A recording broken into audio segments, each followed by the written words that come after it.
They scrutinized her ID, questioned her legitimacy, and called security, all before realizing they were about to deny service to the one person who could end their careers in a heartbeat. The idea had been sitting in the back of her mind for months, a quiet thought, at first easy to push aside, but the more she reflected on it, the more it gnawed at her. Danielle Grayson built Grayson Trust from the ground up. Her banker legacy. She wasn't just a CEO sitting in a glass office overlooking a skyline. She had spent years ensuring that her institution was different, accessible, built on fairness. But was it really? That was the question that kept her up at night. She had heard whispers before, concerns about how certain customers were treated at certain branches. Nothing blatant, nothing that would make headlines, just a feeling, stories from friends, comments in passing from people she trusted. She had brushed them off at first. After all, her bank had strict policies on fair treatment, anti-discrimination, and customer service excellence. But policies were just words on a page. Real change came from actions, and Danielle needed proof. She needed to know, not as a CEO, not as a boss, but as a customer. So today, she was just another woman walking into a bank. No expensive blazer, no silk blouse, no designer heels, just a simple cardigan, jeans, and sneakers. She pulled into the parking lot of a Grayson Trust branch in Indianapolis, Indiana. Location she had personally greenlit just 3 years ago. She had shaken hands with the branch manager at the ribbon-cutting pose for pictures and given a speech about trust being the foundation of good banking. Now, she was walking in as a nobody. The automatic doors slid open, and the crisp scent of freshly printed paper and industrial-strength air freshener filled the lobby. She glanced around. It was a slow afternoon. A few customers stood in line. A couple sat in the waiting area, and a teller at the far end was balancing a cash drawer. Danielle adjusted her bag on her shoulder and stepped up to the counter. A young teller, mid-20s, pale complexion, dark hair pulled into a stiff ponytail, glanced up at her. No greeting, no smile, just a quick once-over. Before shifting her attention back to the screen in front of her, Danielle cleared her throat. "Hi, I'd like to make a withdrawal." The teller didn't look up, just reached for a clipboard and slid it across the counter. "Fill this out." The form was standard: name, account number, withdrawal amount. Nothing unusual. Danielle pulled a pen from her bag and filled in the details. $5,000, not a huge sum, but enough to require an ID verification. She slid the clipboard back. That was when the shift happened. The teller's eyes flicked over the form, then to Danielle's ID. Her brows pulled together, lips pressing into a thin line. Something about the moment felt different, a slight tension in the air, a hesitation that hadn't been there seconds ago. Danielle waited, gave her the benefit of the doubt. The teller glanced up again, this time actually looking at Danielle's face. Then she hesitated a beat too long, a moment of doubt. And in that split second, Danielle knew it wasn't about the withdrawal. It wasn't about a banking policy. It wasn't about security. It was about who they thought she was. The teller's fingers hovered over the keyboard. Then, as if coming to a decision, she slowly placed Danielle's ID on the counter instead of proceeding with the transaction. I'll be right back." Danielle's eyes narrowed as the teller grabbed the ID and walked away, disappearing through a door leading to the manager's office. She exhaled slowly, tapping her nails against the marble countertop. She had expected to be treated differently.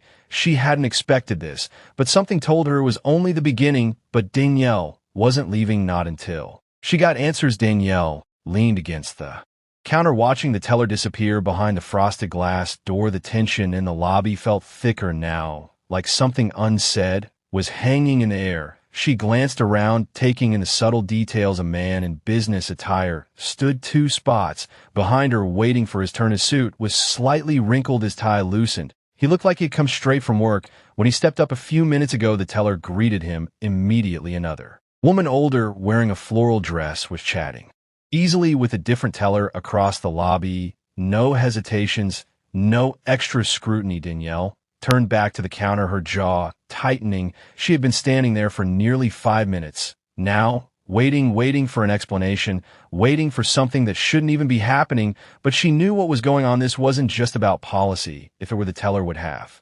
explained what was wrong. She wouldn't have walked off without a word. This was different. The door finally swung open, and the teller reappeared, this time with someone else, a branch manager, middle-aged, stocky build, bald, with rimless glasses, his name tag read Todd. Larson, his expression was polite, but too controlled. He wasn't approaching with the ease of someone who just wanted to help. He was assessing. Danielle knew that look. She had seen it before. Just never directed at her. Todd stopped at the counter, giving her a tight-lipped smile. "Afternoon, ma'am. I understand you're trying to make a withdrawal." Danielle nodded once. "That's right, $5,000 my account, my ID." Todd glanced at the teller, then back at Danielle. "Mind if I take a quick look at your identification?" "Mind." She exhaled slowly, keeping her voice steady. "I already gave it to her." Todd didn't even acknowledge the comment. He simply picked up the ID, holding it up to the light, studying it. Then he looked back at her. "Miss Grayson, is this your first time banking with us?" Danielle's stomach dropped. The question was so carefully phrased, but the meaning was clear. "Do you belong here?" Her tone sharpened. "I've banked here since this branch opened." Todd gave a slow, exaggerated nod like he was processing the information. "And you said you're withdrawing $5,000. Danielle felt her patience thinning. "That's what I wrote down." The lobby had gone quieter, not silent, but quieter. A few customers had glanced in her direction, probably noticing the shift in energy. Todd turned the ID over in his fingers. Then, without even looking at her, he asked, "And what do you do for work, Miss Grayson?" Danielle let out a short laugh, more out of disbelief than amusement. There, it was the moment where professionalism slipped just enough of the truth to show. She tilted her head, slightly studying him now. "I'm in finance," she said carefully. Todd's smile was forced. "Oh, what kind?" Danielle let the silence stretch. Then she said, "Banking." That made him pause just for a second, but instead of backing down, he doubled down. "I see," he said slowly. "And this is a personal account, correct? Not a business one?" Danielle folded her arms. "That's what it says on the form." Another slow nod, another glance at the teller, more hesitation. Then, as if coming to some invisible decision, Todd placed the eye back on the counter. "Unfortunately, we won't be able to process this withdrawal at this time." Danielle blinked, processing the words while she straightened. "Excuse me." Todd gave a calm, measured expression. "We're unable to verify the transaction." Danielle felt her pulse kick up. "What do you mean? You have my ID, you have my account number. What's there to verify?" Todd clasped his hands together. "It's just a precaution. We take security very seriously." Security? There was the word people used when they didn't want to say what they really meant. Danielle's fingers curled against her palms. This wasn't about fraud. This wasn't about banking policies. This was about something else entirely. But she wasn't leaving. Not now, not without an answer. But Todd wasn't done yet. He had one more thing to say, and when he did, Danielle knew this was about to go from bad to worse. Danielle let the words sink in. "We're unable to verify the transaction." Her gaze flicked between Todd and the teller, waiting, giving them a chance to fix this. Maybe they'd realize their mistake, process the withdrawal, and let her walk out without another word. But neither of them moved. She exhaled slowly, pressing her palms against the counter. "Todd," she said, her voice calm but firm, "what exactly needs to be verified?" Todd kept his hands clasped in front of him, expression neutral to neutral. "Well, Miss Grayson, large cash withdrawals require additional security steps. We just need to confirm a few details before proceeding." Danielle arched a brow like what? Todd hesitated for a split second before responding. "Just some basic account verification. Can you tell me the last deposit amount made to this account?" Danielle stared at him. That wasn't standard procedure. Sure, security questions were normal, but that wasn't one of them. Not for a withdrawal with a valid ID. She could feel the weight of the moment pressing down on her, the unspoken challenge. Was this a test, a way to make her prove she had access to her own money? Her fingers curled against the marble countertop. "I don't have that number memorized," she said evenly. "But if you pull up my account like you would for anyone else, you can see all my deposits." Todd gave her a thin smile. "Of course, but in the interest of security, we need to make sure the account holder can confirm certain details first." Danielle's jaw tightened. "I just gave you my ID." Todd didn't flinch. "I understand, but you'd be surprised how often fraudulent IDs come through." "Fraudulent?" She took a slow breath through her nose. "I'm not withdrawing millions. It's $5,000, a fraction of what I have in this account. I've already followed protocol. So let me ask again, what's the real issue here?" Todd's expression didn't change. "We're just doing our due diligence, Miss Grayson." Her patience was wearing thin. "Todd," she said, her voice measured, "if I were a man in a tailored suit, would you be asking me these questions?" The words landed. A flicker of something crossed his face, too fast to catch. But it was there, a shift in posture, a subtle tightening around the eyes. Then just as quickly his mask of professionalism returned. "This isn't about appearance," he said smoothly. "It's about policy." Danielle let out a short, humorless laugh.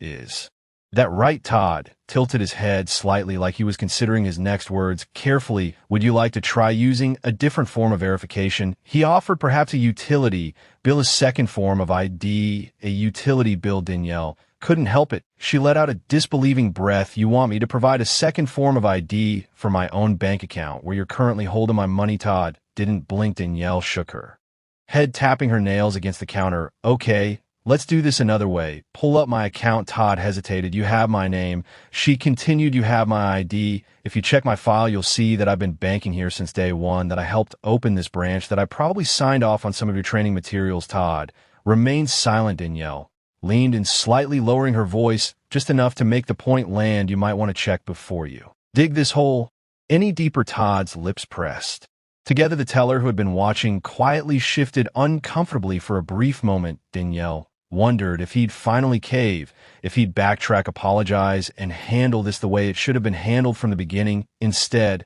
he let out a short breath, as if reluctantly coming to a decision. I'm sorry, Miss Grayson, he said smoothly, without additional verification. We can't process this withdrawal today. Danielle felt a rush of heat in her chest, not from embarrassment, from anger. She could feel the eyes of customers nearby, subtle glances that flicked toward the exchange, sensing the tension, but pretending not to notice. She could hear the measured politeness in Todd's voice, the kind that let her know he wasn't concerned about security at all. He had already decided she wasn't supposed to be here, and nothing she said was going to change that. But Todd had just made a critical mistake, because if he had simply processed the transaction, this would have ended here now. Danielle was about to make him regret it, but before she could say another word, Todd did something that sent a fresh wave of disbelief through her, something that turned this from frustrating to downright infuriating. Danielle barely had time to react before Todd did the unthinkable. He reached beneath the counter, pressed a discreet button near the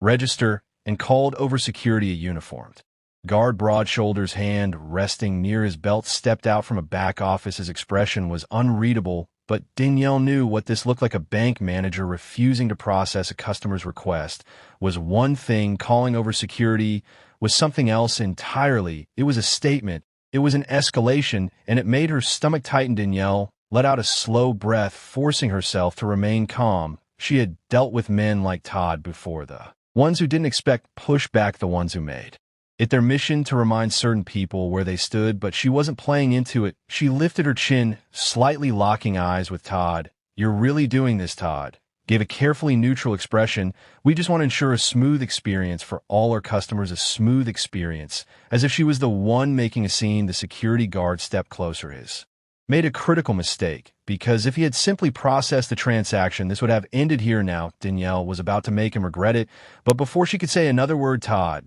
did something that sent a fresh wave of disbelief through her, something that turned this from frustrating to downright infuriating. Danielle barely had time to react before Todd did the unthinkable. He reached beneath the counter, pressed a discreet button near the register, and called over security. A uniformed guard, broad shoulders, hand resting near his belt, stepped out from a back office. His expression was unreadable, but Danielle knew what this looked like. A bank manager refusing to process a customer's request was one thing. Calling over security was something else entirely. It was a statement. It was an escalation, and it made her stomach tighten. Danielle let out a slow breath, forcing herself to remain calm. She had dealt with men like Todd before, the ones who didn't expect pushback, the ones who made it their mission to remind certain people where they stood, but she wasn't playing into it. She lifted her chin, slightly locking eyes with Todd. You're really doing this? Todd gave a carefully neutral expression. We just want to ensure a smooth experience for all our customers, a smooth experience. As if she was the one making a scene, the security guard stepped closer. His just to be clear, Danielle said smoothly, I want this on record. You're refusing to let me access my own account, even though I've provided valid government-issued ID, while other customers haven't been asked for anything extra. Todd's jaw clenched. Danielle shifted slightly, angling the camera toward the security guard. And you? What exactly were you called over for? The guard hesitated, glancing nervously at Todd. Danielle didn't move, didn't blink. She held the silence in place, refusing to let them take control of the moment. Then Todd made one final mistake. He reached forward, not to touch her, not to push the phone away, but to snatch her ID off the counter. Like he still needed to have the last word. But that was it. That was the moment. Danielle smiled, because Todd clearly had no idea who he was dealing with. And in about 10 seconds, he was going to wish he'd done things differently. She let the moment hang, made him sit in the weight of his decision. He grabbed her ID like he had the power to decide what happened next, as if this was his bank. But it wasn't. It was hers. She tilted her phone slightly, making sure the camera caught everything. His face, the security guard, the tension that now filled the room. And then, in the calmest voice imaginable, she said, "Todd, let me introduce myself properly." His expression flickered, his first sign of real doubt. Danielle reached for her. She plucked her ID from his grip with calm, deliberate ease, flipping it over in her hand and tapping her finger against the name printed on it. "You see this?" she said. "This isn't just any customer's ID." She paused, letting the silence do half the work. "You're looking at the founder and CEO of Grace and Trust." The bank lobby went still. The security guard straightened slightly, caught off guard. The teller's face drained of color. Even the nearby customers, who had been pretending not to listen, stiffened. Todd, for the first time since this began, he lost control. His throat bobbed. His lips parted, like he wanted to speak, but nothing came out. Danielle took a slow step back, slipping her ID into her bag. "I built this bank," she said evenly. "From nothing. I signed off on the approval for this branch. I personally approved the hiring budget that got you this job." Todd's hands clenched into fists. His whole demeanor cracked. The forced politeness vanished, replaced with panic. Danielle gave him a thin, tight-lipped smile. "And today," she added, "I walked in as just another customer, just to see what would happen." She tilted her head slightly. "You know what happened, Todd?" He didn't answer. He couldn't. "I was refused service, lied to, humiliated, and treated like I didn't belong." Todd finally blinked, his mouth twitching open. "Mis grason." Danielle raised a hand, cutting him off. "No, you had your chance to speak. Now you listen." She turned. She shifted slightly, just enough to make sure everyone in the lobby could hear what she said next. "If I were standing here in a tailored suit, if I were a man, if I looked like what you expect a CEO to look like," she said, voice clear and steady, and I wouldn't be having this conversation." Todd's eyes flicked to the security guard, as if silently pleading for backup. The guard stayed silent. The teller stared down at her register, wishing she could disappear. Danielle took a slow breath and raised her phone again. "Todd," she said, voice flat, "I have a question for you. Would you prefer I send this footage directly to corporate, or should I just handle it myself right now?" Todd visibly blanched. His mouth opened and closed twice before he finally stammered, "Miss Grayson, I sincerely apologize. This was just a misunderstanding." Danielle raised an eyebrow. "A misunderstanding?" He nodded quickly, almost desperately. Yes, absolutely. I can process that withdrawal right away." She let the silence hang a beat longer, then gave a quiet, humorless laugh. "Todd," she said, shaking her head, "you and I both know it's too late for that." His face drained of color, because he knew she was right. And what came next? That was entirely up to her. But one thing was certain. His day was about to get much, much worse. Gone was the smooth, self-assured manager who had dismissed her minutes earlier. Now Todd stood frozen, gripping the counter like it was the only thing keeping him upright. The only thing keeping him upright was the counter he now clung to. The security guard, who had been summoned to handle her, shifted awkwardly, eyes flicking between Todd and Danielle, as if silently asking, "Am I still supposed to be here?" Danielle exhaled slowly, her nails tapping against the counter in a slow, deliberate rhythm. "Let me make sure I understand, Todd," she said, her tone controlled, measured. "A few minutes ago, my ID wasn't enough. My name wasn't enough. My account history still not enough. You needed more proof, more verification." She paused, letting the silence settle thick in the air, watching him squirm. "And now that you know who I am," she continued, "suddenly none of that matters anymore." Todd swallowed hard, his Adam's apple visibly bobbing. "Miss Grayson, I, I sincerely regret how this unfolded. I can assure you, this wasn't intentional. Danielle let out a dry, humorless laugh. Not intentional, she echoed. Todd, do you think I'm stupid? His eyes widened, but he didn't speak. You knew exactly what you were doing, she said, her voice still calm, but now razor sharp. You looked at me and decided I didn't belong here. You threw up every roadblock you could find to make sure I felt it.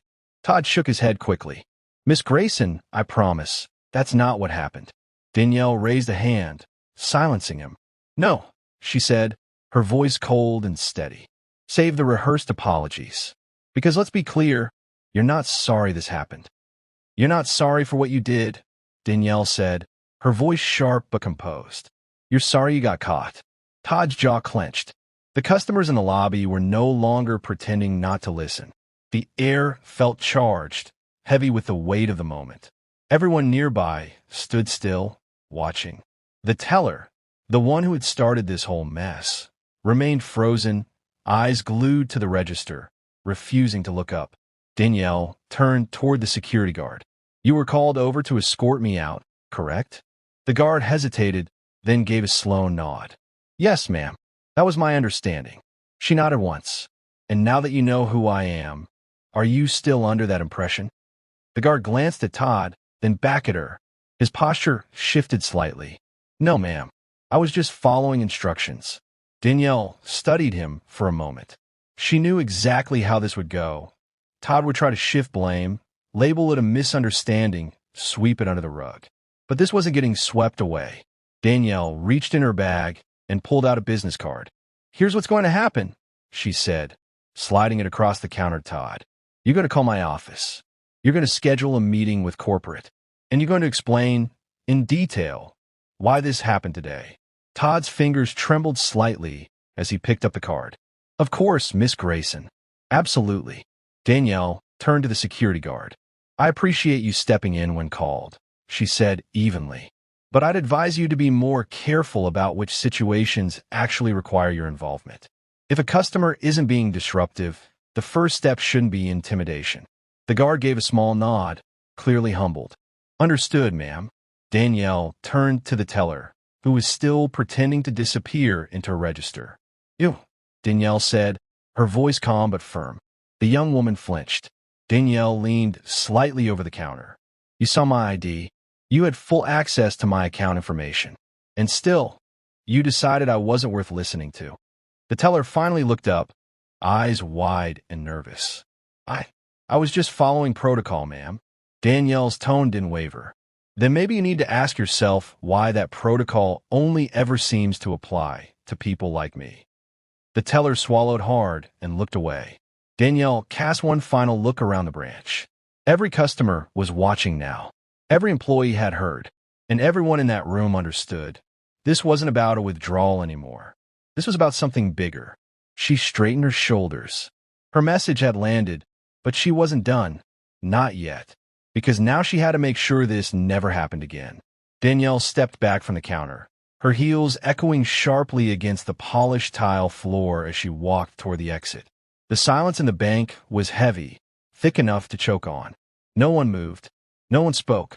Todd still stood frozen, her business card clutched in his trembling fingers. The teller looked like she wished the ground would open and swallow her whole.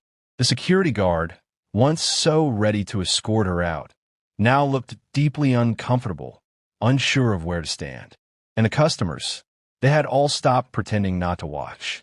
Danielle paused at the door, then slowly turned back. One last thing. Her voice cut through the silence like a blade. She wasn't the type to let something like this slide. She had spent years building this bank. From the ground up, it was supposed to be a place where people felt safe, respected, valued. But today reminded her of something important, something ugly. Policies on paper mean nothing if the people enforcing them don't actually believe in them. She scanned the room, and then, in a voice that was steady, clear, and impossible to ignore, she said, "This is the last time something like this happens in my bank." The weight of her words dropped into the silence like a stone. Todd flinched. The teller shifted uncomfortably in place. The security guard looked down. Danielle continued, her voice calm but cutting. I will not stand by while customers are treated differently because of assumptions, bias, or just plain ignorance. She didn't have to raise her voice. Everyone was already listening. There will be changes, she said simply. Real ones. Because if this can happen to me, the CEO, then I can only imagine what happens to the people who don't have the power to push back. The lobby remained silent. Todd's throat bobbed as he swallowed hard. Miss Grayson, I assure you. Don't assure me, she cut in, cool and unshaken. Show me. His mouth snapped shut. Danielle glanced at her phone. The recording was still running. She stopped it and slid the device back in her bag. Corporate will be in touch, she said. Then with a glance at Todd, and Todd, you might want to start looking for a new job. She didn't wait for a response. She turned and walked out the door. The fallout was immediate. By the next morning, Danielle had already scheduled an emergency meeting with her corporate leadership team. Every branch manager was called in. Every customer service policy was reviewed from top to bottom. And Todd? He was gone. But Danielle didn't stop there. She implemented mandatory bias and equity training across all branches, introduced. A new accountability system was put in place, encouraging customers to report any instances of discrimination, no matter how subtle. Within weeks, grace and trust began to shift. Employees were more mindful. Customers, especially those who had once been ignored or brushed aside, started to notice the difference. And Danielle? She never forgot that day in the bank, because it proved something she had always known. Real change doesn't come from words on a page. It happens when someone refuses to accept the way things are. And that day, that someone was her. If you've ever been in a situation like this, or know someone who has, don't stay silent. Speak up, call it out, and most importantly, demand better. Because the only way things get better is when we refuse to accept anything less.